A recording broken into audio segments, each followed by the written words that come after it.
जे काही ब्रह्मांड आहे त्याचं छोटं रूप पृथ्वीवरचं म्हणजे मंदिर. सो मंदिर हे मंडप, अंतराळ आणि गर्भगृह या 3 स्पेसेसनी बनलेलं असतं. पूर्वीचं राम मंदिर, जे मूळ राम मंदिर असेल ते जे परमार डायनेस्टीने बांधलेलं होतं आणि ते 15व्या शतकामध्ये त्याचा विध्वंस करण्यात आला. अंतराळापर्यंत जातो जिथे प्रभू रामचंद्राचं दर्शन घेता येतं. तोवर तो अनुभव बिल्ट होत जातो आणि म्हणून ती जी भव्य दिव्यता आहे ती फक्त आकाराची न राहता ती एका मानसिकतेची पण होते. तर सोमनाथाचं मंदिरसुद्धा मारू गुर्जर स्टाईलमधलं मंदिर आहे. मंदिरांचं एक विचार आहे आणि म्हणून मंदिरं आपल्याला अशी खूप सिग्निफिकंट लोकेशनवर दिसतात. स्थानं जी तयार झालेली आहेत, वेगवेगळी स्थानं आहेत महत्त्वाची, 12 ज्योतिर्लिंग आहेत किंवा शक्तिपीठं आहेत आपली. पण आपल्या शास्त्रांमध्ये मंदिर कुठे बांधल्या गेलं पाहिजे याचं पण परिमाण आहे. म्हणजे बृहदेश्वराचं जे मंदिर आहे तंजावरचं, ते भारतातलं सगळ्यात उंच शिखराचं मंदिर आहे. म्हणजे त्याला विमानं असं म्हणतात. आणि सगळ्यात मोठं मंदिर जे आहे, जगातलं सगळ्यात मोठं मंदिर आहे अंकोरवाटचं. तर त्याचं डॉक्युमेंटेशन करण्याची पण मला त्या निमित्ताने संधी मिळाली. मंदिराचं महत्त्व इतकं आहे की कंबोडियाच्या राष्ट्रध्वजावर अंकोरवाटचं चित्र आहे आणि हा जगातला एकमेव देश आहे ज्याच्या ध्वजावरती मंदिर आहे आणि ते सुद्धा विष्णूचं मंदिर आहे. सो ही भारतीयांसाठी किती अभिमानाची गोष्ट आहे. त्या पुस्तकाचं नाव आहे कंबोडिया, इंडिया आउटसाइड इंडिया. आणि हे जे फिलिंग आहे, म्हणजे India outside India was the feeling when I went there for the first time. जे आपल्या भारताला सोने की चिडिया नाव जे पडलं ते या काळामुळे पडलं, ज्यावेळी भारतीय व्यापार अतिशय समृद्ध होता आणि ही समृद्धी आपल्याला मंदिरांमधून दिसते. मात्र 18व्या शतकात असं काही घडलं, जेव्हा ब्रिटिश रूलमध्ये सगळ्यात महत्त्वाचं जे झालं, कोलोनियल नॅरेटिव्ह जे तयार केलं गेलं, त्याच्यामध्ये मंदिरं ही समाजापासून फार लांब केल्या गेली. कुटुंबांनी किंवा घरातल्या लोकांनी आपली संस्कृती आणि त्याच्या मागचं विज्ञान हे मुलांपर्यंत पोहोचवणं खूप आवश्यक आहे. किंवा बाकीच्या ज्या आपण गोष्टी बघतो त्या पण लोकांची भूमिका मंदिरांकडे बघण्याची ती चेंज होणं खूप आवश्यक आहे.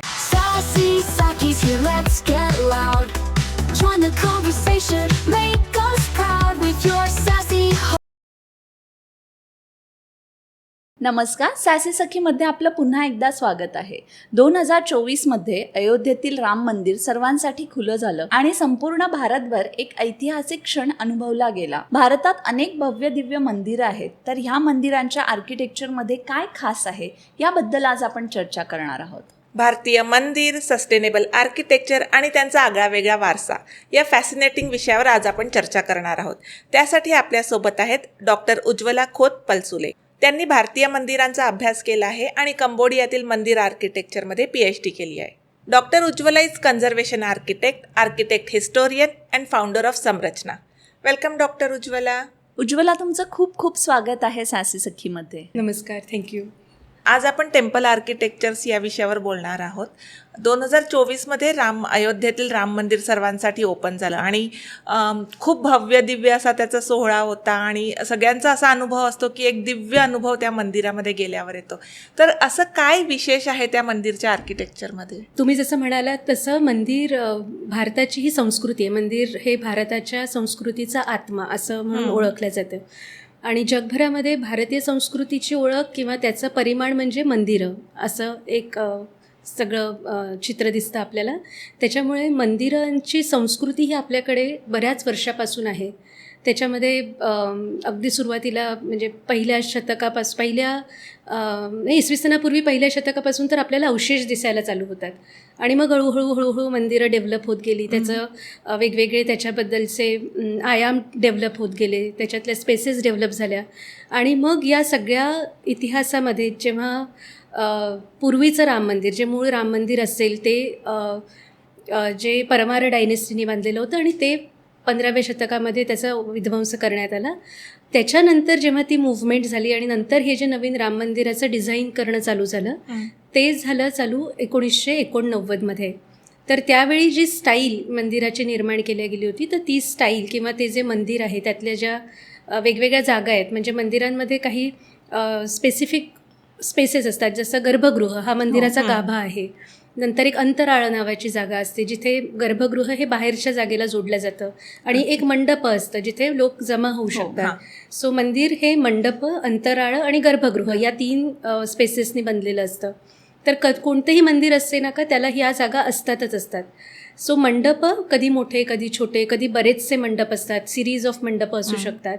सो जेव्हा हे राम मंदिर आपण बघतो अयोध्येतलं, तर अयोध्येतलं राम मंदिर हे Maru Gurjar style of Nagar style of आर्किटेक्चरमधलं येतं. म्हणजे आपण आता राम मंदिर बघतो नवीन बांधलेलं, तर ते मंदिराला एक पूर्ण प्रोसेस होती. इतक्या वर्षापासून ते मंदिर बांधणं चालू आहे किंवा ती मूव्हमेंट पण चालू होती. आणि आता जेव्हा ते पूर्ण झालं मंदिर, तर या मंदिराच्या आतमध्ये म्हणजे मंदिर हे जे बांधलं गेलं आहे ते अगदीच आपली जी ट्रेडिशनल नॉलेज सिस्टम आहे मंदिरं बांधण्याची, त्याला अनुसरून हे मंदिर बांधलं गेलं आहे. त्याच्यामुळे त्यातले जे दगड आहेत ते, त्याच्यातली जी कन्स्ट्रक्शन टेक्नॉलॉजी आहे ती, त्याच्यातल्या लागणाऱ्या ज्या स्पेसेस आहेत मंदिरातल्या त्या सगळ्या, आणि मुख्यत्वे हे मंदिर हे एक पूर्वी जसे रॉयल टेम्पल्स असायचे किंवा पूर्वी जेव्हा राजे लोक मंदिर बांधायचे तर त्यात एक रॉयल्टी असायची. या मंदिरामध्ये सुद्धा ती आपल्याला एक आधुनिक काळातली एक रॉयल्टी दिसते. त्याच्यामुळे ती जी भव्य दिव्यता आहे ती त्या म्हणजे अगदी आपण मोठ्या स्केलला पाहिलं तर त्याचा आकार, त्याचं स्वरूप, त्याच्यात असणारे सगळे कार्विंग्ज आणि त्याच्यातल्या सगळ्या ज्या त्यांनी कथा कोरलेल्या आहेत हे सगळं येतं. आणि अगदी आपण मंदिराच्या आतमधल्या बाजूला बघितलं तर त्यातल्या ज्या म्हणजे मटेरियल जे वापरलं आहे त्यांनी किंवा ज्या स्पेसेसमधून आपण एका स्पेसमधून दुसऱ्या स्पेसमध्ये जाताना जे आपल्याला अनुभव येतात, कारण एवढ्या मोठ्या मोठ्या स्पेसेसमधून आपण जात असतो, तर हा जो एक खूप मोठा भव्य दिव्यता त्या स्ट्रक्चरची आहे ती कुठेतरी जाणाऱ्या डिव्होटीमध्ये पण ती इम्बाईब होत असते किंवा ती अनुसरूनच लोक एका स्पेसमधून दुसऱ्या स्पेसमध्ये जात असतात. आणि मुख्य म्हणजे याचं जे आवार आहे, या आवारामध्ये सुद्धा बरीच छोटी छोटी वेगवेगळी मंदिरं आहेत. त्याच्यामुळे जेव्हा आपण मंदिराच्या आत जातो, राम मंदिराच्या आतमध्ये, तेव्हा ऑलरेडी एक बॅकग्राऊंड तयार झालेलं असतं. आणि जेव्हा मग आपण ॲक्च्युअल मंडपामध्ये जातो, जो मोठा मंडप आहे तिथे, आणि मग आपण त्या अंतराळापर्यंत जातो जिथे प्रभू रामचंद्राचं दर्शन घेता येतं, तोवर तो अनुभव बिल्ट होत जातो. आणि म्हणून ती जी भव्य दिव्यता आहे ती फक्त आकाराची न राहता ती एका मानसिकतेची पण होते. त्याच्या मागचा जो एवढा इतिहास आहे तो कुठेतरी लोकांच्या मनामध्ये, त्यांच्या भावनांमध्ये कळत नकळत उतरलेला असतो आणि म्हणून ती भव्यता आपल्याला जाणवते. जरी स्पेसेस प्लेन आहेत, आतमध्ये काही फार कार्विंग किंवा खूप असे इलॅबरेट केलेलं नाही आहे, पण तरी ती जी स्पेस आहे त्यातल्या त्या वाईब्स आहेत की ते इतकं मनावरती त्याचा एकदम ठाव घेतला जातो मनाचा, असं ते स्ट्रक्चर आहे. आणि असं म्हणतात की ह्या म्हणजे मंदिर बांधताना खूप जुन्या शास्त्रांचा वापर केलेला आहे आणि त्याच्यामध्ये नागर स्टाईल ऑफ टेम्पल आर्किटेक्टवर आधारित हे मंदिर आहे. सो या पद्धतीबद्दल तुम्ही काय सांगाल, ह्या स्टाईलबद्दल? नागर शैली जी आहे मंदिरांची ती उत्तर भारतामध्ये जी शैली तयार झाली मंदिरांची तिला नागर शैली असं म्हणतात. मंदिरांचे 3 प्रमुख भाग असतात, मंदिरांच्या 3 प्रमुख शैली आहेत, ज्याच्यामधली पहिली शैली म्हणजे नागर शैली जी उत्तर भारतामध्ये येते. दक्षिण भारतातल्या शैलीला द्राविड असं म्हणतात. आणि तिसरी जी आहे ती या दोघांचं मिक्सचर म्हणून वेसर नावाची एक शैली आहे. आणि मग याचे अजून पण बरेच छोटे छोटे विभाग होतात, जसं भूमी जे आहे, जे आपल्याला महाराष्ट्रात, मध्य प्रदेशात मंदिरं दिसतात ती भूमिज शैलीची आहेत, लतीन शैलीचे, असे वेगवेगळे त्याचे प्रकार असतात. पण जर आपण मोठ्या लेवलला पाहिलं तर नागर, द्राविड आणि वेसर अशा 3 शैली आपल्याला भारतभरात दिसतात. तर नागर शैली ही जी डेव्हलप झाली त्याचे काही प्रमुख एक वैशिष्ट्य होती, ज्याच्यात ते मंदिरं अशी उंच प्लॅटफॉर्मवरती बांधलेली असतात. त्यांना एका सिरीजमध्ये त्याच्या सगळ्या स्पेस असतात. म्हणजे आपण जेव्हा मंदिरात जातो तेव्हा आधी मुखमंडप असतं, जिथे अगदी छोटंसं एक अर्धमंडप असतं जे आपल्याला ओळख करून देतं मंदिर कोणाचं असेल, काय असेल. तर वरती त्याचे स्कल्पचर्स असतात छोटे छोटे. मग आपण मंडपात जातो, मग नंतर अजून एक मंडप असे सिरीज ऑफ मंडप असू शकतात. मग गर्भगृह, आणि मग त्या गर्भगृहाला एक प्रदक्षिणा पाहतं. सो कधी तो आतून असतो, कधी त्याला बाहेर प्लॅटफॉर्मवरती असतो, अशा प्रकारचं त्याचं आर्किटेक्चर असतं. पण ही जी मारू गुर्जर स्टाईल आहे, ही मारू गुर्जर स्टाईल ही साधारण 10व्या शतकापासून 14व्या शतकापर्यंत नॉर्थ इंडियामध्ये गुजरातपासून ते उत्तर प्रदेश या पूर्ण भागावर ज्या डायनेस्टीचं राज्य होतं त्यांनी इव्हॉल्व्ह केलेली एक स्टाईल आहे. सो नागर शैलीला त्यांनी इव्हॉल्व्ह करून मारू गुर्जर स्टाईल असं त्याला म्हटलं जातं. तर या शैलीमध्ये जे मंडप आहेत ते मल्टी स्टोरीड मंडप आहेत. म्हणजे आपण ग्राउंड फ्लोअरवर पण ते वापरू शकतो, तशीच त्याला एक पहिल्या मजल्यावर पण एक स्पेस आहे जी लोक वापरू शकतात. किंवा त्याचे जे गर्भगृह आहेत ते पण खूप उंच याच्यावर बांधलेले आहेत, त्याला पण वरती मल्टिपल स्टोरीज असू शकतात. तर अशा प्रकारची ही मारू गुर्जर स्टाईल असते. आणि सगळ्यात महत्त्वाचं म्हणजे जेव्हा राम मंदिर बांधलं गेलं तेव्हा हा विषय खूप चर्चेला गेला की ही स्टाईलच का बरं. कारण असं झालेलं होतं की जेव्हा राम मंदिर बांधायचं तेव्हा ते उत्तर प्रदेशात आहे आणि जनरली असं झालं आहे की उत्तर प्रदेशातले किंवा उत्तर एशिया भागातली मंदिरं फारशी राहिलेली नाहीत, जुनी सगळी डिस्ट्रॉय झाली ती इन्व्हेजनमुळे. तर ते मंदिर नक्की कोणत्या स्टाईलचं असलं पाहिजे. तर याचा जे सगळी विचाराची म्हणजे चर्चा चालू होती, खूप विचारमंथन चालू होतं. सोमपुराज जे असतात, जे मंदिरं बांधण्याची ज्यांची परंपरा असते, ते लोक यात काम करत होते. आणि मग असं झालं की पहिलं जे मंदिर आहे, जे स्वातंत्र्याच्या नंतर पहिला जीर्णोद्धार झालेलं मंदिर आहे सोमनाथाचं मंदिर. तर सोमनाथाचं मंदिरसुद्धा मारू गुर्जर स्टाईलमधलं मंदिर आहे आणि हे मंदिरसुद्धा मारू गुर्जर स्टाईलमधलंच आहे. तर कुठेतरी असं एक नोशन दिसायला लागलं की कदाचित पहिलं मंदिर ते होतं आणि आता हे दुसरं मंदिर आहे जीर्णोद्धार झालेलं किंवा रिवाईव्ह झालेलं, असं म्हणून त्याला मारू गुर्जर स्टाईलचं मंदिर बांधलं गेलं. वेअरएज जेव्हा मी याचा सगळा अभ्यास केला आणि जेव्हा मी अनेक असे वेगवेगळे माझ्यासमोर प्रश्न यायचे, तेव्हा मी याचा थोडं अजून खोलात जाऊन अभ्यास केल्यावर कळलं की मारू गुर्जर डायनेस्टी किंवा परमार डायनेस्टी ही त्या काळात तिथे होती 15व्या शतकामध्ये, जेव्हा ते मंदिर पाडलं गेलं. आणि मग त्याच शैलीमध्ये ते मंदिर परत रिवाईव्ह झालं आहे. त्याच्यामुळे यात बाकी कोणत्याही आयामाचा काहीच रोल नाही आहे. इट इज ओनली अबाउट की ते मंदिर सुरुवातीला जसं होतं त्या शैलीतच, पण मॉडर्न टेक्निक यूज करून किंवा बरेचशा चॅलेंजेस जे प्रॉबेबली आधी त्यांनी वेगळ्या प्रकारे सॉल्व्ह केले असेल मंदिर बांधताना ओरिजिनल, पण आता we have better technology. So त्याच्यामुळे आताचं मंदिर हे अजून जास्त इव्हॉल्व्ड मारू गुर्जर स्टाईलचं मंदिर म्हणता येईल, असं ते मंदिर आहे. अच्छा. आणि भारतामध्ये अनेक प्राचीन मंदिरं आहेत आणि काही मंदिरं तर असं फार दुर्गम भागात बांधलेली आहे. सो तेव्हा ती मंदिरं बांधताना पर्यावरण, वीज, पाणी ह्या सगळ्या फॅक्टर्सचा कसा विचार केला जातो? म्हणजे मंदिराची संकल्पनाच अशी चालू होते. म्हणजे आपल्याकडे भारतामध्ये एक खूप महत्त्वाचा हा विचार असा आहे की जसं मी म्हटलं, भारतीय संस्कृतीचा आरसा म्हणजे मंदिर आहे. पण मंदिर ही गरज फार उशिरा निर्माण झालेली आहे. म्हणजे जर का आपण इतिहास पाहिला किंवा जर का आपली संस्कृतीचा आपण अभ्यास केला तर आपण पर्वतांची पूजा करतो, आपण नद्यांची पण पूजा करतो, आपण नर्मदा परिक्रमा बघतो किंवा गंगा आरती आहे आपल्याकडे. लोक किलोमीटर्स पायी जात कैलास मानसरोवरची यात्रा करतात. आणि ही जी सगळ्या गोष्टी आहेत त्याच्यामध्ये त्यांना अपेक्षित काहीच नसतं. म्हणजे त्यांना फक्त या पूर्ण जर्नीमध्ये एका डिव्होटीच्या जागेपासून त्या जिथे कुठे देव आहे किंवा जिथे कुठे त्यांचं एक स्पेस आहे तिथपर्यंत जाण्याचा तो जर्नी खूप इम्पॉर्टंट आहे. आणि जेव्हा आपण हे सगळं बघत असतो तेव्हा त्याच्यात मध्ये एका टप्प्यामध्ये आपल्याला मंदिरं दिसायला सुरू होतात. आणि ही मंदिरंसुद्धा हे रेप्लिका आहे लार्जर युनिव्हर्सचं. म्हणजे जे काही ब्रह्मांड आहे त्याचं छोटं रूप पृथ्वीवरचं म्हणजे मंदिर. त्याच्यामुळे सगळी जी पंचमहाभूतं आहेत किंवा जे पंचतत्व आहेत या सगळ्यांचा समावेश मंदिरात कायमच होत असतो. त्याच्यामुळे मंदिरं जसं तुम्ही म्हणालात तसं दुर्गम भागात मंदिरं नाही आहेत. मंदिरं ही अशा जागी आहेत जिथे ती असायला हवी आहेत. म्हणजे ती आयदर नदीच्या काठावर असतील, ती म्हणजे पर्वताच्या वरती असतील किंवा एखाद्या नदीच्या उगमाजवळ असतील, कधी ती अशी एखाद्या खोल दरीतही असतील, एखाद्या पर्वताच्या क्लिफवर असतील, एखाद्या टोकावरती असतील. तर अशा ज्या जागा आहेत जिथे मंदिरची जागा निवडण्याच्या शास्त्राप्रमाणे ती मंदिराची जागा तयार होते. म्हणजे मंदिराला कुठे बांधायचं याचं पण शास्त्र आहे, मंदिर कुठे असलं पाहिजे याचे आपले काही परिमाण आहेत. तर त्याच्याप्रमाणे ती मंदिरं बांधल्या गेली. आणि हळूहळू मग नंतर असं झालं की ती मंदिरं मोठी होत गेली. तिच्यात जास्तीत जास्त फॅसिलिटीज म्हणा किंवा जास्तीत जास्त भाविक तिथे जायला लागल्यावर त्याचं स्वरूप मोठं होत गेलं. पण हेच जर आपण 1000 वर्षापूर्वी पाहिलं तरी सगळी स्थानं होती. म्हणजे छोटी स्थानं आहेत जिथे लोक जायचे किंवा जिथपर्यंतचा प्रवास हा खूप महत्त्वाचा होता. आणि मग एकदा तुम्ही देवासमोर जेव्हा गर्भगृहात जाता तेव्हा डोळे बंदच करताय. त्याच्यामुळे तो जर्नी खूप इम्पॉर्टंट आहे. आणि तो जो लार्जर एक त्याचा आयाम होता की आपण फॉर एक्झाम्पल पुण्याहून आता आपण जातोय कैलास मानसरोवरला, तर तो जर्नी जो इम्पॉर्टंट आहे तो. आणि मग तिथे जी अनुभूती आपल्याला कैलासाच्या समोर उभे राहिल्यावर येते तीच अनुभूती आपल्याला मंदिराच्या स्ट्रक्चरमध्ये पण येते.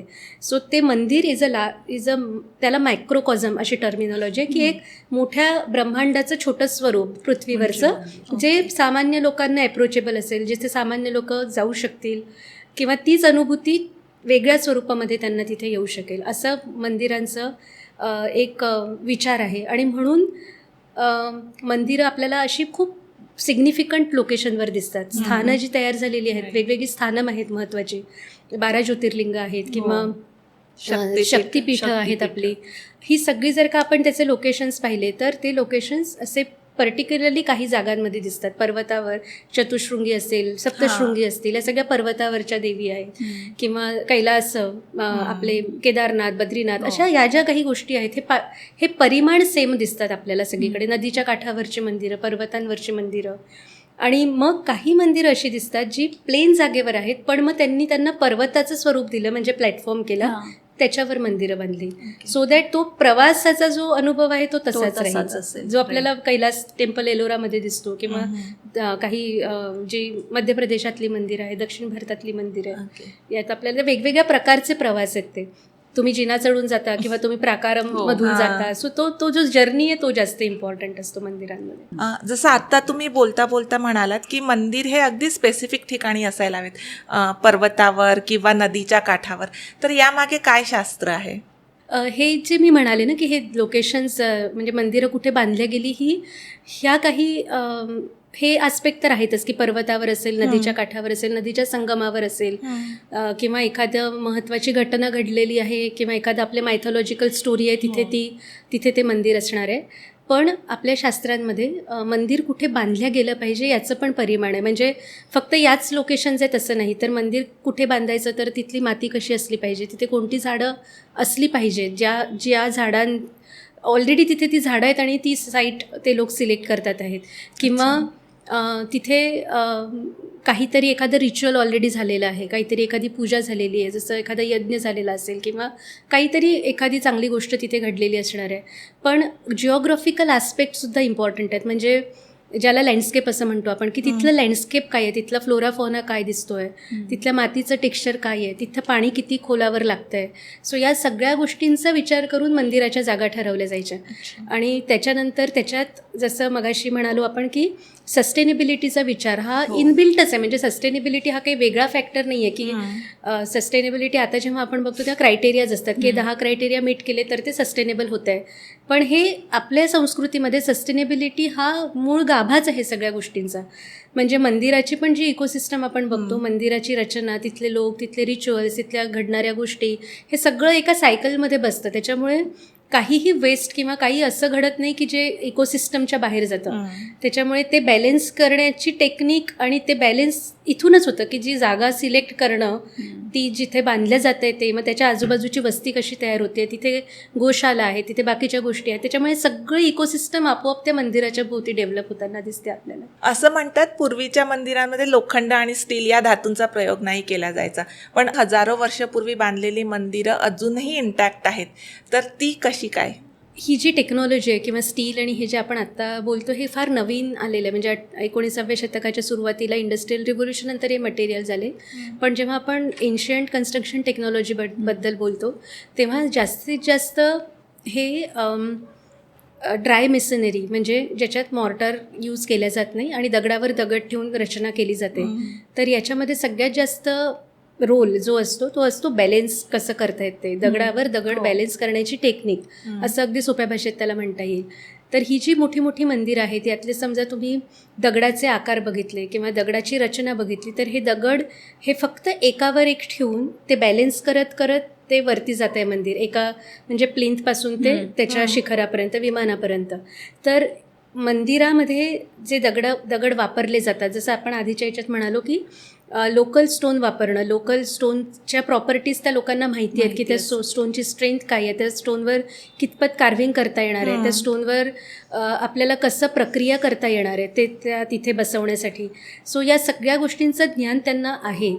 त्याच्याशिवाय ते मंदिर किती आकाराचं होणार आहे, जे काही मी मगाशी म्हटलं त्याच्याप्रमाणे शास्त्रांमध्ये जे काही परिमाणं सांगितले आहेत त्यात बसवून सुद्धा त्या मंदिराचा जो काही आकार असेल, त्याचं जे व्हॉल्यूम असेल ते तयार करायला ज्या प्रकारचा दगड लागणार आहे, तर तो दगड कुठून कसा आणायचा याचं टेक्निकही त्यांना माहिती आहे. त्याच्यामुळे अशी पण मंदिरं दिसतात जिथे त्यांनी एक 50-60 किलोमीटरवरून तो दगड वाहून आणला आणि मग इथे मोठी मोठी मंदिरं बांधली. तर ही सगळी जी प्रक्रिया आहे ही त्यांना माहिती आहे. आणि त्याच्यानंतर ती मंदिरं जेव्हा ते बांधल्या गेली ती ऑफकोर्स लोकल स्टोनमध्ये असल्यामुळे तिथल्या स्टोनचा जो रिस्पॉन्स असेल तिथल्या वेदरसाठी तो एका पर्टिक्युलर पद्धतीचा आहे. त्याच्यामुळे तिथे काही बाहेरून काहीतरी आणलं आणि इम्प्लांट केलेलं नाही. त्याच्यामुळे त्याचं वेदरिंग हे हळूहळू ज्या नॅचरल प्रोसेसनी जे होईल तसंच झालेलं आहे. आणि म्हणून ती मंदिरं फारशी ढळून नाही गेलीत. अनलेस अँड अंटिल काही मंदिरांना तोडल्या गेलं तिथे ती तुटलीत. पण वेदरिंग जे दिसतं मंदिरामध्ये ते अगदी फक्त सरफेस लेवलला झालेलं दिसतं. पण अदरवाईज ही मंदिरं अतिशय स्ट्रॉंग आणि अतिशय भव्य दिव्य बांधल्या गेली आहेत. म्हणजे बृहदेश्वराचं जे मंदिर आहे तंजावरचं ते भारतातलं सगळ्यात उंच शिखराचं मंदिर आहे. म्हणजे त्याला विमानं असं म्हणतात. आणि हे भारतातलं सगळ्यात उंच मंदिर आहे. त्या मंदिराला पायवा नाही आहे. ते मंदिर आपल्याला जे दिसतं जिथून आपण ते जमिनीवर बघतो तिथूनच ते मंदिर सुरू झालं आहे. पण तरीही ते मंदिर आजतागायत तसंच्या तसं आहे. ती युनेस्कोची वर्ल्ड हेरिटेज साईट आहे. आणि नुसतंच तेवढं नाही तर ते मंदिराचं जे गर्भगृह आहे मग त्याच्यावर विमानं चालू होतं, म्हणजे शिखरं चालू होतं. त्याच्यावरती एक दगड असतो गोल, तुम्ही बघितला असेल, त्याला कलशासारखा एक आकार असतो, त्याला स्तूपी असं म्हणतात. तर ती स्तूपी 80 टन एकसंध दगडातनं बनली आणि ती त्याच्यावरती ठेवली आहे. आता हा जो पूर्ण स्ट्रक्चरल भाग आहे हा फक्त बॅलेन्स आणि स्ट्रक्चरल डिस्ट्रीब्युशन, लोड डिस्ट्रीब्युशन याच्यावरती तयार झालेलं आहे. त्याच्यामुळे हे जे त्यांचं ज्ञान आहे मटेरियल हँडल करण्याचं, आणि ते शिखर आतून पोकळ आहे, म्हणजे त्या भिंती दिसतात आपल्याला आतून ते शिखर पोकळ आहे आणि त्याच्यावरती तो एवढा मोठा स्तूपीचा दगड बसलाय. तर त्यांचं किती विलक्षण ज्ञान असेल या बाबतीतलं की तो दगड तिथे नेऊन बसवल्यावर बाकीचं काही ढळलेलं नाही. आणि ते मंदिर आहे 1005 साली बांधलेलं, म्हणजे 1005 AD ते मंदिर बांधलेलं. तिथून आजतागायत ते मंदिर तसंच आहे, म्हणजे त्यात काहीच डॅमेज नाही झालं. आणि तिथे अर्थक्वेक येऊन गेले, तिथे बऱ्याच गोष्टी म्हणजे नद्यांना पूर वगैरे या सगळ्या गोष्टी तर होतातच. जवळच खूप मोठी नदी आहे कावेरी नदी. पण या सगळ्याचा परिणाम त्या मंदिरावर झालेला दिसत नाही आपल्याला. आणि यातच हाच सगळ्यात महत्त्वाचा मुद्दा आहे, जे मी म्हणते सस्टेनेबिलिटी, हा एक मूलभूत भाग आहे त्या सगळ्यामधला. त्यांचं नॉलेज त्याच्याबद्दलचं अतिशय प्रगाढ ज्ञान आहे त्या लोकांना आपल्या परिसराबद्दल. एवढा ट्रेंडिंग नव्हता पण त्यांना त्याचं नॉलेज खूप होतं. आणि ते इनबिल्ट आहे, म्हणजे ते काही वेगळं करतच नाहीये, ते आहेच त्यात असं. तुम्ही भारतापलीकडे जाऊन कंबोडियातल्या मंदिरांचाही सखोल अभ्यास केला आहे, तर हा प्रवास कसा सुरू झाला? माझं प्रोफेशन जे आहे ते मी कॉन्झर्वेशन आर्किटेक्ट आहे. आणि मला माझं मास्टर्स जेव्हा झालं त्याच्यानंतर एक स्कॉलरशिप मिळाली स्वीडिश इंटरनॅशनल डेव्हलपमेंट अथॉरिटीची. तर त्या स्कॉलरशिपच्या अंतर्गत मी कंबोडिया, कारण आम्हाला एक डेव्हलपिंग कंट्री घ्यायची होती जिथे हेरिटेज व्हॅल्यू खूप जास्त असेल. सो त्यावेळी माझ्या प्रोफेसर्सच्या गायडन्स अंडर मी कंबोडिया हा देश सिलेक्ट केला माझ्या अभ्यासासाठी. आणि 2005 साली मी पहिल्यांदा कंबोडियाला गेले. आणि माझ्याबरोबर माझे जे सगळे बाकीचे क्लासमेट्स होते ते सगळे वेगवेगळ्या देशांमधले होते. म्हणजे आम्ही प्रत्येक देशातनं एक जण त्या कोर्ससाठी सिलेक्ट झालेलो होतं त्या स्कॉलरशिपसाठी. सो आम्ही 30 जण वेगवेगळ्या देशातले आम्ही कंबोडियाला गेलो.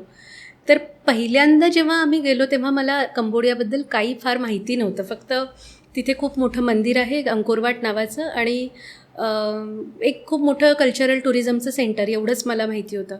पण जेव्हा आम्ही तिथे पोचलो आणि जेव्हा आम्ही साईट्स बघायला लागलो वेगवेगळ्या, तेव्हा लक्षात आलं मला की हे खूपच भारतीय आहे, किंवा याच्यात खूप आपल्या गोष्टी दिसायला लागल्या. म्हणजे प्रत्येक ब्रिजवरती समुद्रमंथनाचे कोरले हे दिसतात आपल्याला, स्कल्पचर्स दिसतात जाता येता. एका बाजूला देव, एका बाजूला दानव, मध्ये मंदार पर्वत, असं ते म्हणजे असं ब्रिजवरती कन्स्ट्रक्शन आपल्याला दिसतं किंवा गोष्टी कोरलेल्या दिसतात. आणि हे सगळं मी खूप सहज त्यांना समजावून सांगू शकत होते. त्यावेळी मला असं लक्षात आलं की हे काहीतरी वेगळं आहे जे आपल्याला माहिती नाही आहे. आणि मग मी हळूहळू त्याचा अभ्यास करणं चालू केलं. इव्हेंच्युअली त्यातच PhD पण झालं. आणि it was all destined I think, कारण one thing led to other. मग PhDमध्ये सुद्धा हा विषय खूपच चांगल्या प्रकारे म्हणजे मला करतासुद्धा आला. आणि खूप डिटेल मला त्याचा अभ्यास करू शकले मी, कारण तिथले लोकसुद्धा तेवढे सपोर्टिव्ह होते. हळूहळू माझी तिकडली ओळख इतकी झाली त्या लोकांची की सहज सगळे लोक मदतीला यायचे त्या भागातले. आणि इव्हेंच्युअली म्हणजे 2005 ऑनवर्ड्स मी तिथे जाऊन राहिले महिनोन महिने, कधी कधी एक वर्ष असं मी तिथे जाऊन राहिले. तिथल्या मंदिरांचा अभ्यास केला. तिथे जवळपास 120 मंदिरं मी डॉक्युमेंट केली, आर्किटेक्चरली डॉक्युमेंट, त्याला मोजमाप करून त्याचे ड्रॉइंग्स बनवणं, त्याचे साईट्सचे सगळे प्लॅन्स, एलिव्हेशन सेक्शन्स बनवणं. आणि सगळ्यात मोठं मंदिर जे आहे, जगातलं सगळ्यात मोठं मंदिर आहे अंकोरवाटचं. तर त्याचं डॉक्युमेंटेशन करण्याची पण मला त्या निमित्ताने संधी मिळाली. आता या दरम्यान तिथे 40 देश वेगवेगळे काम करतात, त्याच्यामुळे 40 देशांनी जे फ्रॅगमेंटेड काही काही काम केलं होतं ते सगळं कंपाईल करणं आणि त्याच्याशिवाय अंकोरवाट या मंदिराचं डॉक्युमेंटेशन करणं, हा खूपच एक वेगळा प्रवास होता, म्हणजे ज्याचा विचार मी कधीच केला नव्हता. फक्त मला माहिती होतं की हे काहीतरी वेगळं आहे जे आपल्याला भारतात बघायला मिळत नाही, आणि त्याच्यामुळे ती क्युरिओसिटी हळूहळू जनरेट होत गेली. आणि फॉर्च्युनेटली खूप ऑपॉर्च्युनिटीज आल्या वेगवेगळ्या, म्हणजे तिथल्या गव्हर्मेंटबरोबर काम करण्याची संधी मिळाली. तिथले खूप चांगले लोक जुळल्या गेले या कामामध्ये, भारतातले खूप लोक या कामामुळे माझ्या ओळखीचे झाले. आणि 2018मध्ये जेव्हा माझं PhD झालं, त्याच्यानंतर इव्हेंच्युअली मग ते जे PhD आहे ते सुद्धा पुस्तकामध्ये कन्वर्ट झालं. आणि त्या पुस्तकाचं नाव आहे कंबोडिया, इंडिया आउटसाइड इंडिया. आणि हे जे फिलिंग आहे, म्हणजे India outside India was the feeling when I went there for the first time. 2005मध्ये जेव्हा मी ते बघत होते तेव्हा तो एक भारत जो भारताच्या बाहेर आहे, भारतासारखा आहे पण परत काहीतरी वेगळं आहे तिथे, ही जी एक क्युरिओसिटी होती किंवा हे जे एक असा अनुभव होता माझा, तर तो त्या पुस्तकामध्ये मी मांडला आहे. सो तेव्हापासून मी ठरवलं की आता या विषयावर काम करायचं, कारण भारतातल्या लोकांना कंबोडियाबद्दल माहिती नाही. एकेकाळी म्हणजे जस्ट असा विचार करूयात आपण की मंदिर, सगळ्यात मोठं जगातलं मंदिर हे भारतात नसून कंबोडियात आहे. ते मंदिर विष्णूचं मंदिर आहे आणि त्या मंदिराचं महत्त्व इतकं आहे की कंबोडियाच्या राष्ट्रध्वजावर अंकोरवाटचं चित्र आहे. आणि हा जगातला एकमेव देश आहे ज्याच्या ध्वजावरती मंदिर आहे आणि ते सुद्धा विष्णूचं मंदिर आहे. सो ही भारतीयांसाठी किती अभिमानाची गोष्ट आहे. म्हणजे हे जर आपण हिस्ट्री रिलेट केली तर किती अभिमान वाटेल प्रत्येक भारतीयाला या गोष्टीचा. सो मला असं वाटलं की आपण याच्यावर अजून काम केलं पाहिजे. आणि मग मी अजून वेगवेगळ्या त्याच्या ॲस्पेक्ट्सवरती काम करत राहिले, अजूनही करते. आणि खूप मोठं काम आहे ते, म्हणजे आतापर्यंत फक्त बेसिक काहीतरी काम केलं असेल मागच्या 15-20 वर्षांमध्ये, बट खूप मोठं काम आहे हे करणं म्हणजे. सो ते चाललं आहे हळूहळू एक. तुम्ही भारताबाहेरही अनेक मंदिरांचा अभ्यास केला आहे. कंबोडियामधल्या मंदिरांवरती तुमची PhD झालेली आहे. तर तिकडच्या मंदिरांमध्येही रामायणातली काही चित्र कोरलेली आहेत. सो म्हणजे आपल्याकडचा एवढा प्रभाव तिकडच्या मंदिरांवरती कसा काय झाला आहे? कंबोडिया किंवा एकंदरच साऊथ ईस्ट एशिया हा जो भाग आहे, हा एकेकाळी खूप मोठं एक्सटेन्शन ऑफ हिंदू किंगडम होता. म्हणजे भारतवर्ष जे आहे त्याला जम्बूद्वीप असं म्हटलं जातं आपल्या हिस्ट्रीमध्ये. आणि भारतवर्ष याचा जो प्रभाव आहे तो आपल्याला साऊथ ईस्ट एशियामध्ये पहिल्या शतकापासून दिसतो. पहिल्या शतकापासून ते 14व्या शतकापर्यंत तिथे पण मंदिरांची एक परंपरा आपल्याला दिसते. आणि ती परंपरा सगळ्यात जास्त डेव्हलप झालेली आपल्याला कंबोडिया या देशामध्ये दिसते.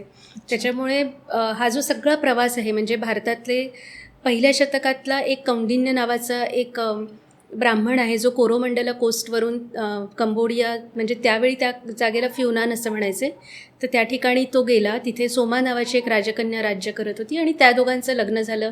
इव्हेंच्युअली तिथे कौंडिन्याचं राज्य स्थापन झालं. अशी एक हिस्ट्री आपल्याला चायनीज रेकॉर्ड्समधून मिळते. आणि याला सगळ्यात पहिली स्टेप किंवा पहिला भारतीय जो कंबोडियात गेला आणि त्यांनी राज्य स्थापन केलं असं आपल्याला या गोष्टीवरून कळतं. आणि ही गोष्ट त्या लोकांना अतिशय प्रिय आहे कंबोडियातलं. म्हणजे अजूनही ती गोष्ट ते अगदी जीवापाड जपतात. ते जनरेशन्स आफ्टर जनरेशन्स ती गोष्ट सांगतात आपल्या मुलांना. तिथे कौंडिन्य आणि सोमाचं एक खूप मोठा, म्हणजे जवळपास एक 30-40 फुटाचे पुतळे त्यांनी आत्ता इन्स्टॉल केले 2022 साली.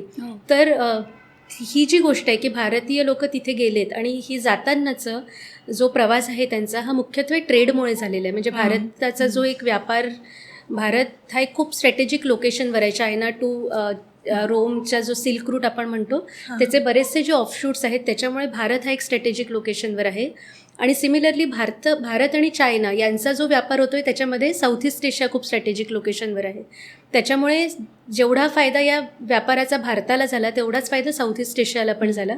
आणि साऊथ ईस्ट एशियातल्या जे हिंदू राजे तिथे राज्य करत आहेत ते कुठेतरी सतत भारताकडे बघतायत, म्हणजे इकडे काय चाललंय हे त्यांना माहिती आहे, किंवा भारतीय लोक तिथे जात आहेत, ट्रेडर्स जात आहेत, स्कॉलर्स जातात आहेत, बरेचसे विद्वान तिकडे जात आहेत, आपले शास्त्र तिकडे पोचलेले आहेत आणि त्या लोकांना याचा अभिमान आहे की ते लोक हे सगळं पाळतात आहेत. म्हणजे आता जसं तुम्ही रामायणाचा उल्लेख केला तर तिथे आपल्याला असा उल्लेख आढळतो की रामायण तिथे रोज संध्याकाळी प्रत्येक घरोघरी म्हटलं जातं, असे उल्लेख तिथे आहेत, किंवा मंदिरांवरती रामायणाच्या अनेक गोष्टी कोरलेल्या आहेत. रामायण हा त्यांच्या म्हणण्यापेक्षा या भारतीय संस्कृतीचा जो आरसा आहे तिकडला त्याचा इंटिग्रल पार्ट आहे. रामायण आपल्याला बहुतेक सगळ्या मंदिरांवर वेगवेगळ्या त्याच्या गोष्टी कोरलेल्या दिसतात, कृष्णाबद्दलच्या गोष्टी आहेत, पण राम हा त्यांच्यासाठी खूप एक काय म्हणता येईल, एक असा एक उदाहरण आहे एथिकल राजा कसा असला पाहिजे याचं. आणि राजे लोकही स्वतःला त्या एका आयडेंटिटीशी सतत मॅच करायचा प्रयत्न करतात, किंवा ते सतत भारतामध्ये जे चालू आहे त्याच्याशी आपल्या सिस्टम्स अलाईन करायचा प्रयत्न करतात.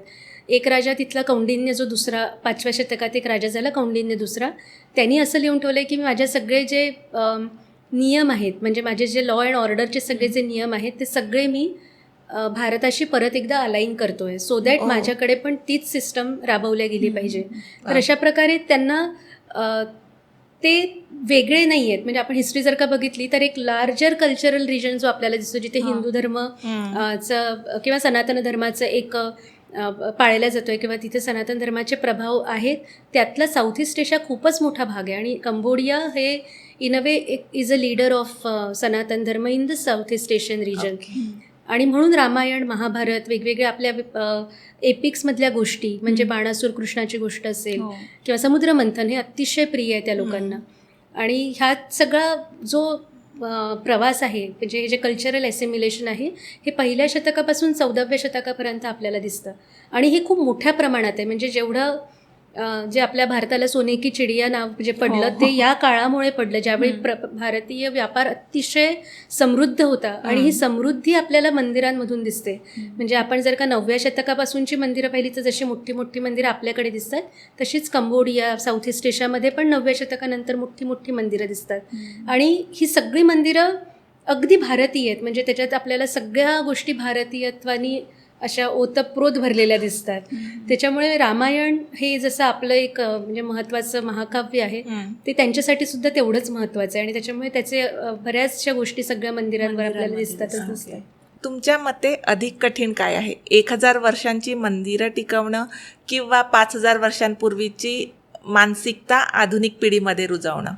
हे खूप इंटरेस्टिंग आहे, कारण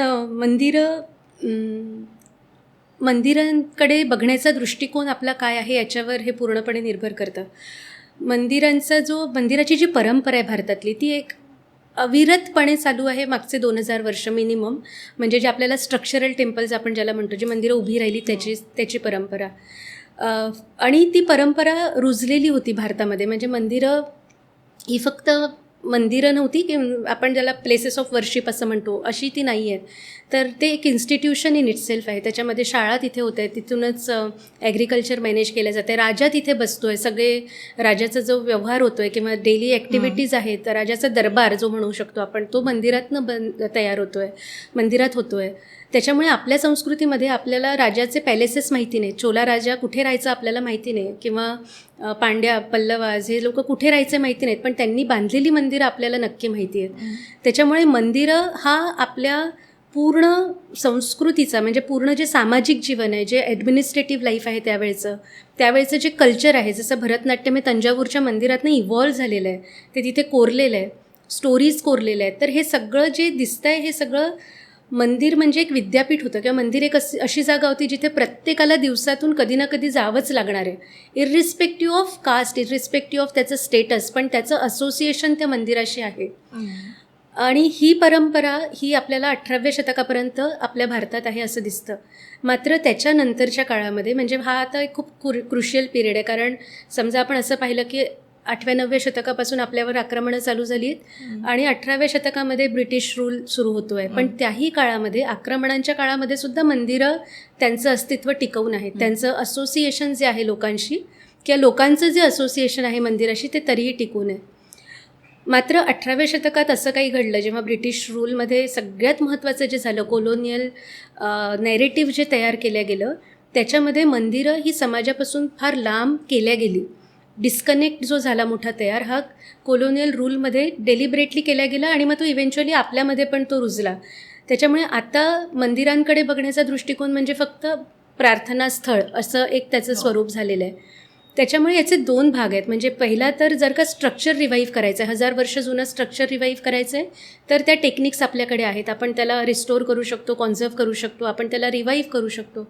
पण जर त्याला आपल्याला ही जी मानसिकता आहे मंदिरांकडे बघण्याची ती बदलण्याची खूप मोठी गरज आहे. आणि ती एक खूप मोठी ॲक्टिव्हिटी आहे. कारण लोक आता मंदिरांकडे म्हणजे अट्रॅक्ट तर नाही म्हणता येणार, पण असोसिएशनच पूर्ण नष्ट झाल्यामुळे फक्त काहीतरी सण असेल किंवा काहीतरी नवस बोलला असेल, काहीतरी माझं काहीतरी गिव्ह अँड टेक रिलेशनशिप असं काही असेल तरच मंदिरापर्यंत आपण पोचतो. अदरवाईज मंदिरं ही आपल्या सोशल ॲडमिनिस्ट्रेटिव्ह लाईफपासून पूर्ण वेगळी झालेली आहे. तर ते रिवाईव्ह करणं ही खूपच कठीण गोष्ट आहे. किंवा टेम्पलचं मॅनेजमेंटमध्ये या सगळ्या गोष्टी आणणं ही एक खूप मोठी ॲक्टिव्हिटी आहे. वेरेज स्ट्रक्चर रिस्टोर करणं हे त्या मानाने मॅनेजेबल आहे. कारण आपल्याकडे टेक्नॉलॉजी, आपल्याकडे तेवढं इच्छाशक्ती आहे की आपण ती मंदिरं परत बांधू शकतो. पण लोकांना मंदिरांना कनेक्ट करणं ही एक कठीण गोष्ट आहे. कारण मानसिकताच बदलून गेली आहे. मागच्या ऑलमोस्ट 150 वर्ष ही मानसिकता बदलण्याची कारणं आहेत की आपल्याला डॉक्युमेंट किंवा आपल्याकडे जे त्याचं नॅरेटिव्ह आलं आहे मंदिरांचं ते इतकं बदलत आणि इतकं डिस्टॉर्ट होत आलं की हळूहळू लोकच मंदिरांपासून लांब गेली. हो, म्हणजे त्याला आता आपण फक्त धार्मिक स्थळ म्हणून अगदी बघतो, पण त्याचं सामाजिक, सांस्कृतिक आणि शैक्षणिक भूमिका जी आहे ती आता कदाचित नाही, त्याचं नाहीच आहे. आणि हे लोकांना माहितीही नाही की एकेकाळी असं काही होत होतं. कारण हा जो इतिहास आहे खूपच वेगळ्या प्रकारे आपल्यासमोर आला जेव्हा आला तेव्हा. आणि आता जे डॉक्युमेंट्स आपण वाचतोय मोस्टली सगळे इंग्लिश वेस्टर्न ऑथर्सनी लिहिलेले आहेत, वेस्टर्न स्कॉलर्सनी लिहिलेले आहेत. त्याच्यामुळे ते स्कॉलर त्यांना ती फिलॉसॉफीच माहिती नाही मंदिरांची, त्याच्यामुळे ते त्याच्याकडे स्ट्रक्चर म्हणून बघतात आणि ते नॅरेटिव्ह वेगळं तयार होतं. म्हणजे मी एक एक्झाम्पल देईन तुम्हाला. फर्ग्युसन नावाचे जे एक खूप मोठे स्कॉलर होते, त्यांनी एक खूप मोठं पुस्तक लिहिलं मंदिरांवर. त्यांनी प्रचंड प्रवास केला आणि त्यावेळेचा पूर्ण अखंड भारताचा प्रवास, त्यात त्यांनी मंदिरं डॉक्युमेंट केली, त्याची चित्र काढली सुंदर आणि मग त्या मंदिरांबद्दल लिहिलं. पण लिहित असताना तो माणूस काय म्हणतोय की भारतातल्या राजांना फार काही करायला नव्हतं, त्यांच्याकडे खूप टॅक्स यायचा ॲग्रिकल्चरचा आणि मग त्याचं काय करायचं तर ते लोक मंदिरं बांधायचे. आणि मंदिरं ॲक्सिडेंटली बांधल्या गेलेत म्हणून आपल्याला कधी तिथे गोपुरम दिसतं, कधी मंडप दिसतो, कधी काय दिसतं. आणि बृहदेश्वराच्या मंदिराबद्दल जे मी मगाशी उल्लेख केला की ते परफेक्टली कन्स्ट्रक्टेड मंदिर आहे. म्हणजे 1000 वर्ष ते स्ट्रक्चरली तर उभं आहेच, पण शास्त्रांच्या दृष्टीने ते अगदी परफेक्ट बांधलेलं मंदिर आहे. आणि आधुनिक आर्किटेक्चरचे परिमाणं लावले तरीही ते तेवढंच सुंदर मंदिर आहे. म्हणजे आम्ही जे रिदम, बॅलेन्स, हार्मनी वगैरे हे सगळे जे परिमाणं आर्किटेक्चरली लावतो बिल्डिंग्सला, त्यातसुद्धा ते मंदिर तेवढंच सुंदर मंदिर आहे. आणि त्या मंदिराबद्दल लिहिताना तो असं म्हणतो की ते नंदी मंडप फारच मध्ये आल्यासारखं वाटतंय. ते मंडप आल्यामुळे बृहदेश्वर मंदिराची सगळी शोभाच चालली जाते. पण जर आपण आपली संस्कृती पाहिली तर नंदी मंडप हा मंदिराच्या समोर असणारा भाग असणारच आहे. ते वाहन मंडप आहे, त्याच्यामुळे देवाबरोबर ते असणार आणि त्याची जागाही तीच असणार आहे. पण हे ज्ञान किंवा हे बॅकग्राऊंड नसल्यामुळे जे त्यांनी लिहिलं आणि मग तेच पुढच्या अनेक लेखकांनी कंटिन्यू केलं किंवा ते नुसतंच त्या स्ट्रक्चरबद्दल बोलत राहिले. पण त्याची फिलॉसॉफी जी आहे मंदिराची, त्याचा जो सोल आहे की डिव्होटी आणि त्याचं जे कनेक्शन आहे, मगाशी जे मी म्हटलं की एका मोठ्या ब्रह्मांडाचं ते स्वरूप आहे, त्याच्यामुळे तिथल्या एनर्जीज आहे. तिथे जातानाचा जो एक प्रवास आपण करतो तेव्हा आपल्यात जे बदल घडत जातात, आपल्याला जे एज्युकेशन मिळतं तिथे गेल्यावर, तिथे खूप ज्या स्टोरीज आहेत त्याच्यामधून आपल्याला एथिकल खूप गोष्टी कळत असतात, आपल्याला फिलॉसॉफिकल गोष्टी कळत असतात. आणि हे सगळं सिम्बॉलिझम आहे. मंदिर म्हणजे एक सिम्बॉलिक आर्किटेक्चर आहे, त्याच्यामुळे ते समजून घेणं हे प्रत्येकाच्या बुद्धीनुसार चेंज होतं.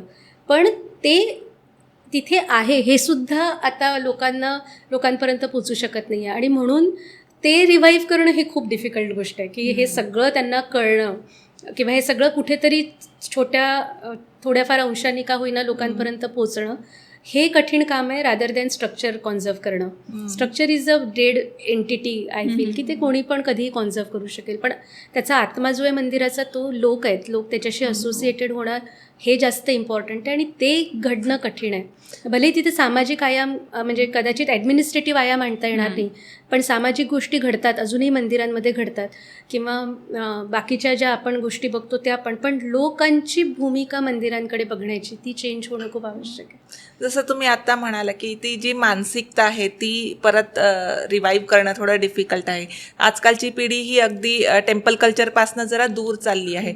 तर ही परंपरा रिवाईव्ह करण्यासाठी किंवा परत त्यांच्यात ती जाणीव निर्माण करण्यासाठी आपण काय करू शकतो? याच्यात बरेच मी आता मागचे बरेच वर्ष या गोष्टींवर विचार करते आहे आणि माझी जी संस्था संरचना heritage conservation and research initiative याच्या थ्रू आम्ही बरेच वेगवेगळे प्रोग्राम्स लहान मुलांसाठी वगैरे घेत असतो. सो मला एक जी गोष्ट लक्षात आली की याच्यात कुटुंबाचा एक खूप मोठा भाग आहे. कुटुंबानी किंवा घरातल्या लोकांनी आपली संस्कृती आणि त्याच्या मागचं विज्ञान हे मुलांपर्यंत पोहोचवणं खूप आवश्यक आहे. कारण मंदिरं हे एक सायंटिफिक मॉडेल पण आहे. म्हणजे कॉस्मॉसचं जेव्हा अभ्यास होता त्या लोकांचा तेव्हा त्यांनी त्याचा रेप्लिका जमिनीवरती तयार केला आहे. त्याच्यामुळे त्याचं ॲस्ट्रॉनॉमिकल बिहेवियर याच खूप गोष्टी मंदिरांमध्ये एम्बेड आहेत, या लेयर्स आहेत त्याच्यामधल्या. ॲस्ट्रॉनॉमिकल नॉलेज असेल, कॉस्मॉलॉजिकल नॉलेज असेल, सायंटिफिक डायरेक्शन्स, विंड डिरेक्शन, हे सगळं काही त्यात आहे. सो नुसतंच मंदिर म्हणून नाही, पण संस्कृतीचाच एकंदर अभ्यास, त्याच्यामागचं वैज्ञानिक कारण काय असू शकतं हे जेव्हा घरात बोलल्या जाईल किंवा घरातले लोक त्याच्याबद्दल अभ्यास करतील आणि ते त्या मुलांपर्यंत पोचेल तर साहजिकच मुलांचा बघण्याचा दृष्टिकोन चेंज होईल. त्याच्याशिवाय जो तंत्रज्ञानाचा वापर आहे, म्हणजे आपण आत्ता बरेच AR VR टेक्नॉलॉजीज आहेत, ॲप्स आहेत किंवा वेगवेगळ्या गेम्स असतात.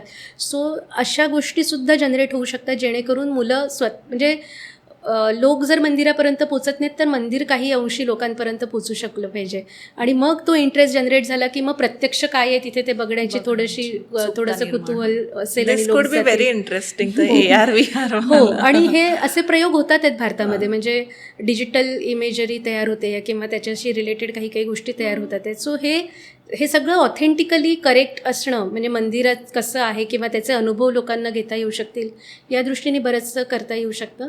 आणि त्याच्याशिवाय नैसर्गिक जी प्रक्रिया आहे म्हणजे लोकांना साहजिक वाटणं की आपण तिथे जायला हवं, हा एक जो भारतीय संस्कृतीचा अभिमान असणं ही जी गोष्ट आहे. म्हणजे नुसतंच काही पर्टिक्युलर दिवशी तसं न वागता एकंदर आयुष्यमान आपण थोडं वैज्ञानिकदृष्ट्या आणि सांस्कृतिकदृष्ट्या थोडंसं सबल केलं किंवा त्याला महत्त्व दिलं तर मला वाटतं बऱ्याचशा गोष्टी आपणहून चेंज होऊ शकतात. आणि मुलांमध्ये क्युरिओसिटी आहे, मुलांना ते शिकवल्या जाते शाळेमध्ये काही अंशी, पण ते बघायला जाणं किंवा म्हणजे वेळोवेळी त्या गोष्टी बघणं, तिथे गेल्यावर त्या गोष्टी अनुभवणं किंवा कोणीतरी त्यांना सांगणं हे सुद्धा तेवढंच इम्पॉर्टंट आहे. नाहीतर ते नुसतं जाऊन एक चक्कर मारून परत येऊ शकतील. सो त्या क्षणी तिथे त्यांना काय आपण फीड करतोय, कोणत्या गोष्टी त्यांना सांगितल्या जात आहेत, ते मंदिर त्यांना समजतंय का, ती जागा त्यांना समजते का, किंवा एखादं रिच्युअल असेल ते त्यांना कळतंय का की आपण का करतोय. हे जर पोचत गेलं छोट्या छोट्या गोष्टींमधून, छोट्या छोट्या क्रियांमधून तर बराच फरक पडू शकतो. आणि मला असं लक्षात आलं की अभ्यासक्रम जो आहे आपला त्याच्यामध्ये खूप सिलेक्टिव्ह गोष्टी शिकवल्या जात होत्या. NEPमुळे ते बरंचसं बदलत आहे, पण ही खूप स्लो प्रोसेस आहे. त्याच्यामुळे अभ्यासक्रम असताना हिस्ट्री हा एक सबसायडरी सब्जेक्ट नसून हिस्ट्रीमुळे अभिमान निर्माण होतो आहे मुलांमध्ये जेव्हा हिस्ट्रीचा एक आपल्या भारताबद्दल अभिमान असेल तर आपोआप या गोष्टी त्यांच्यामध्ये रुजत जाणार आहेत. त्याच्यामुळे हिस्ट्री कशी प्रेझेंट करायची, हिस्टॉरिकल नॅरेटिव्ह कसं प्रेझेंट करायचं, त्यांच्यापर्यंत ते कसं पोचलं पाहिजे हा सुद्धा विचार होणं खूप इम्पॉर्टंट आहे. ज्याला आत्ताच्या याच्यामध्ये हिस्टॉरिकल रिव्हिजनिझम असं म्हणतात की घटना तीच असते, आपण ती कोलोनियल लेन्सनी बघतोय की भारतीय लेन्सनी बघतोय हा तो फरक असतो. तर जे प्रयत्न आत्ता मी करते तो हाच आहे की भारतीय लेन्समधून आपलं भारतीय आर्किटेक्चर कसं बघितलं पाहिजे हा जो प्रयत्न आहे तो याच्यासाठीच आहे. कारण ही जनरेशन घडली तर पुढचं बरंच काही चांगलं होऊ शकतं भारतामध्ये. जर एखादे मंदिर बोलू शकले असते तर ते आपल्याला काय मेसेज देतील आज?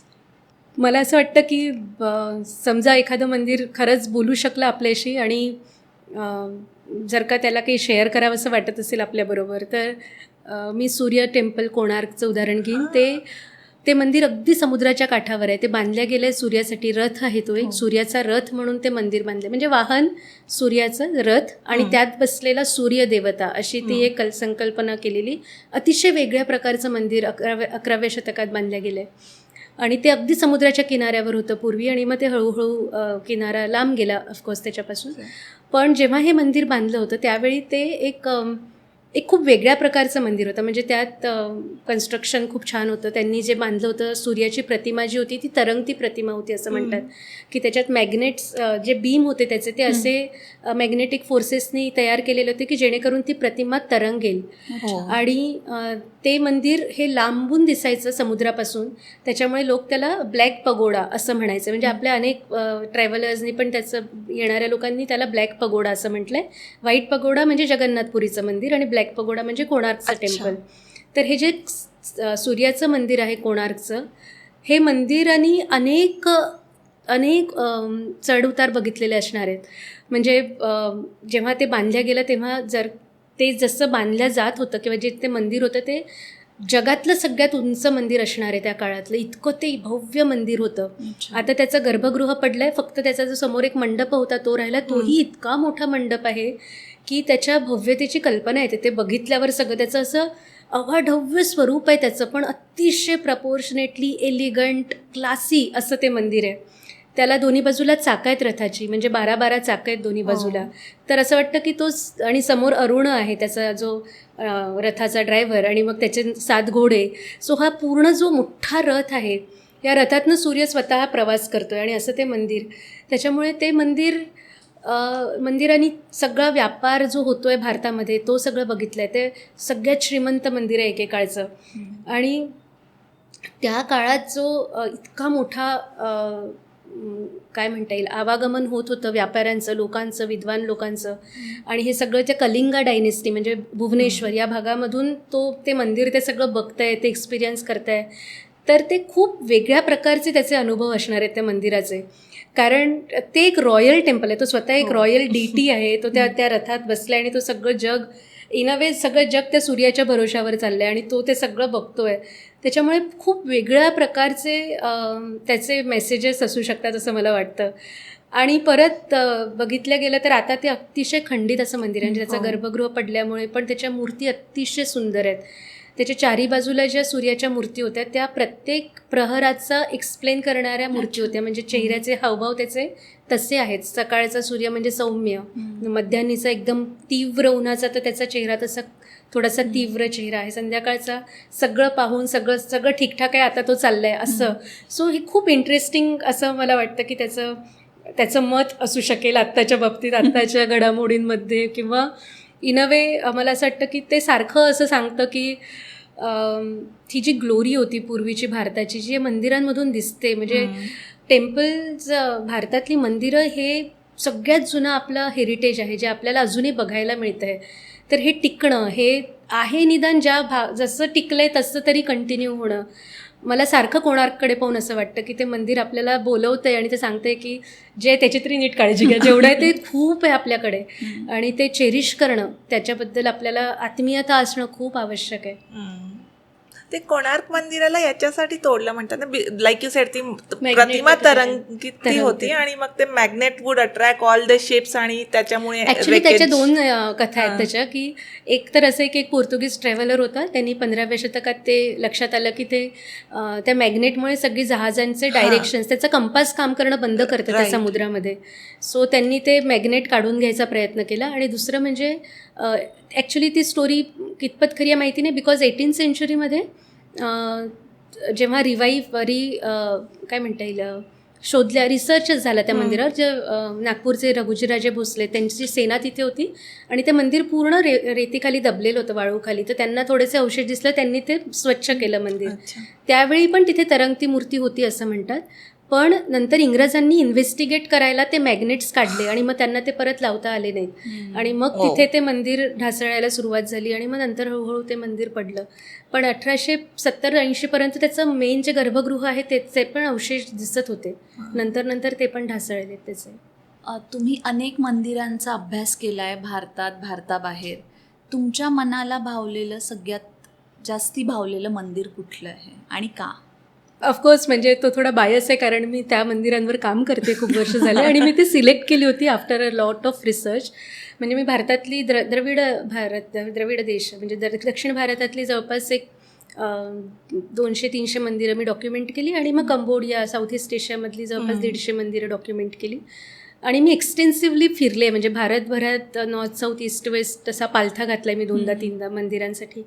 आणि हे सगळे मंदिरं बघितल्यावर मला बृहदेश्वराचं जे मंदिर आहे दक्षिण भारतातलं, त्याला महामेरू असं म्हणतात, दक्षिण मेरू, दक्षिणेकडचा मेरू पर्वत असं ते मंदिराचं स्वरूप आहे. तर ते मंदिर शतरुद्रांचं मंदिर आहे, मंदिरच शंकराचं मंदिर आहे. आणि त्याचाच काउंटरपार्ट आपल्याला साऊथ ईस्ट एशियामधलं अंकोरवाटचं मंदिर दिसतं. आणि ते कायमच महत्त्वाचं मंदिर राहिलं आहे माझ्यासाठी, किंवा खूप जवळ आहे माझ्या ते, कारण इन अ वे ते माझं मिशन झालं आयुष्याचं. अंकोरवाट किंवा कंबोडियातले मंदिर आणि भारतातल्या मंदिरांचा ते प्रभाव तिथे जो आहे तो. अंकोरवाट मंदिर जे बांधलं गेलं 12व्या शतकामध्ये, ते मंदिर मला याच्यासाठी ते आवडतं कारण भारतामधली मंदिरं बरीचशी नष्ट झाली, बरीचशी चेंज झाली. आणि नुसतंच इन्व्हेजन्समुळे किंवा आक्रमणांमुळे झाली असं नाही आहे, तर नंतरच्या काळातल्या मिसमॅनेजमेंटमुळे किंवा मॅनेजमेंटमुळे किंवा अतिउत्साहामुळे सुद्धा बरेचदा मंदिरांना पेंट करणं, काहीतरी चेंज करणं असं सतत चालू राहिलं. पण आपल्याला जे साऊथ ईस्ट एशियामध्ये मंदिरं दिसतात ना, ती जशी बांधली होती ती तशीच दिसतात अजूनही. त्यात फार चेंज केलेले नाहीत लोकांनी, किंवा तिथे असं आपल्याकडल्यासारखं चला आज एक मंडप बांधून टाकू किंवा याला ऑइल पेंट करू अशी पद्धत तिथे दिसत नाही. त्याच्यामुळे अंकोरवाट मंदिर जसं बांधलं तसंच आत्ता पण दिसतं, त्या ओरिजिनल स्वरूपात ते आपल्याला दिसतं. आणि ते जे बांधलं गेलं होतं अंकोरवाटचं मंदिर, ते विष्णूचं मंदिर आहे, त्याच्यामुळे ते वैकुंठ, विष्णू वैकुंठात राहतो, तर त्या वैकुंठाची प्रतिमा म्हणून ते मंदिर बांधलं आहे. आणि ते आर्किटेक्चरली तसंच वैकुंठाचं स्वरूप आपल्याला त्या मंदिरात दिसतं.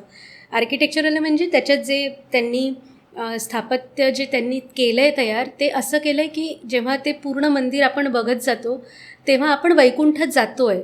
म्हणजे याच्यात त्यांनी काय केलं आहे की प्रत्येक त्याला वेगवेगळे प्रकार आहेत. एन्क्लोजर वॉल्स आहेत, तर सगळ्यात लास्ट एन्क्लोजर म्हणजे एक ह्यूज मोठ आहे, खंदक आहे पाण्याने भरलेला, तो जवळपास 190 मीटर असा डीप, असा आडवा आपल्याला क्रॉस करून जावा लागतो. मग एन्क्लोजर वॉल्स आहेत, त्याला गोपुरम आहेत, त्याच्यामध्ये पण मोठे पॅसेजेस आहेत. आपण जेव्हा जातो तेव्हा आपल्या दोन्ही बाजूनी ह्यूज नागा असे लागाचे बॅल्युस्टॅट आहेत, म्हणजे रेलिंग आहेत. सो ॲज इफ की तुम्ही वैकुंठात जाते आणि ते नाग तुम्हाला वेलकम करतायत, कारण वैकुंठ नागांची भूमी आहे. आपण आत जातो तेव्हा हळूहळू आपण वरती जातो आहे त्या मंदिरामध्ये, त्याचे एन्क्लोजर्स क्रॉस करतो. तिथे मग आपल्याला खूप सुंदर बारीलीफ दिसतात. हे जे कार्विंग्ज आहेत, रामायण कोरलं आहे, लंकेचं युद्ध, महाभारत, नंतर समुद्रमंथन अतिशय सुंदर कोरलेलं आहे.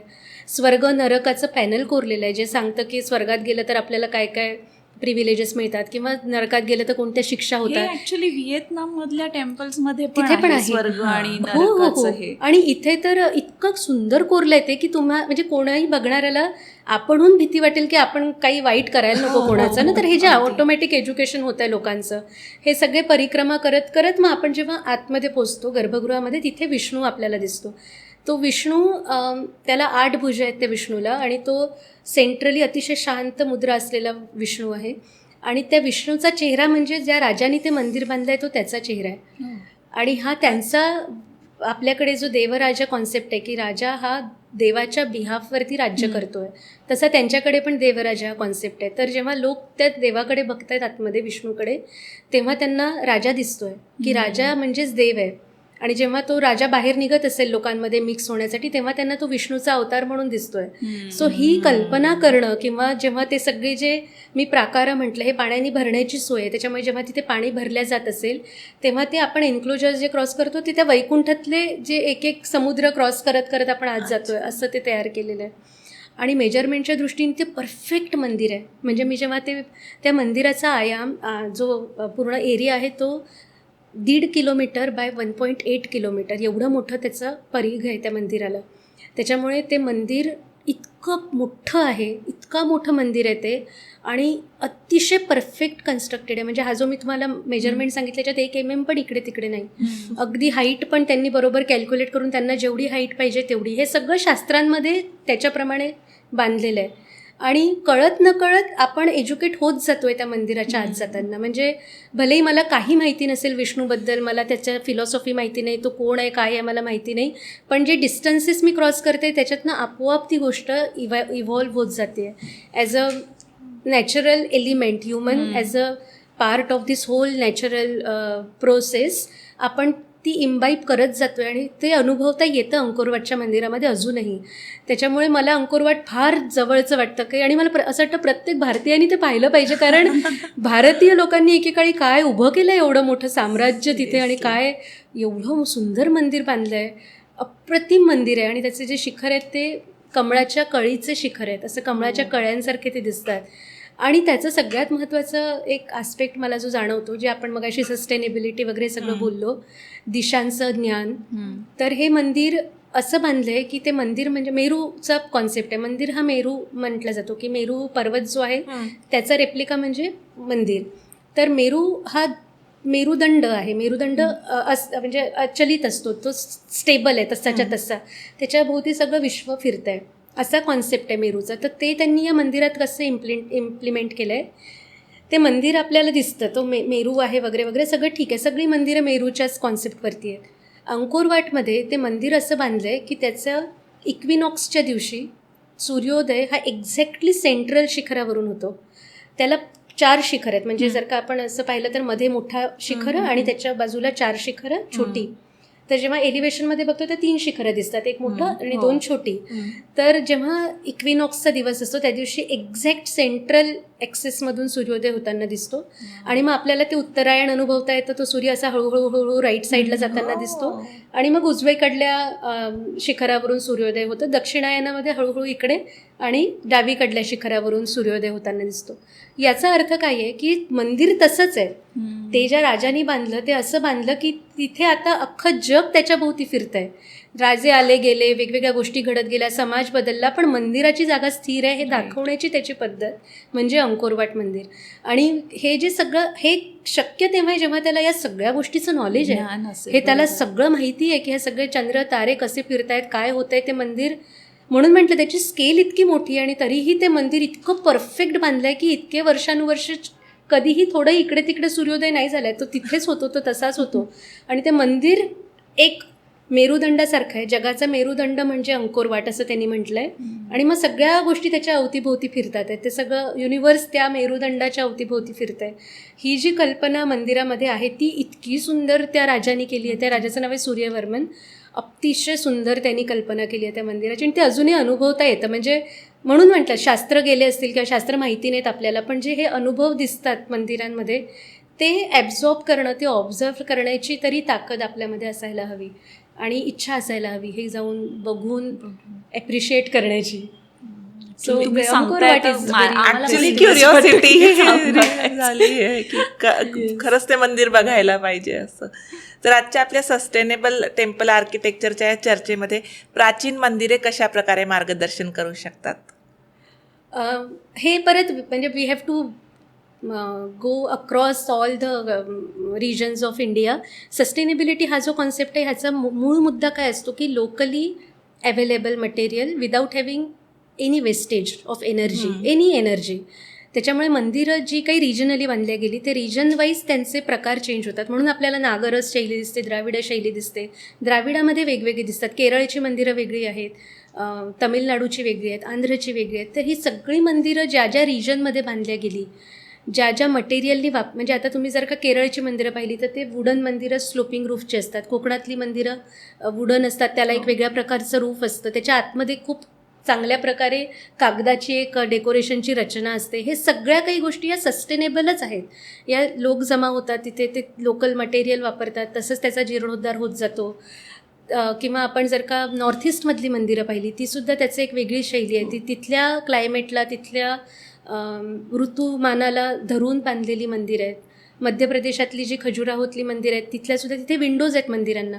तिथला जो प्रदक्षिणा पाथ आहे तो गर्भगृहाच्या बाहेर आहे, पण त्याला परत एक भिंत असते ज्याला विंडोज आहेत.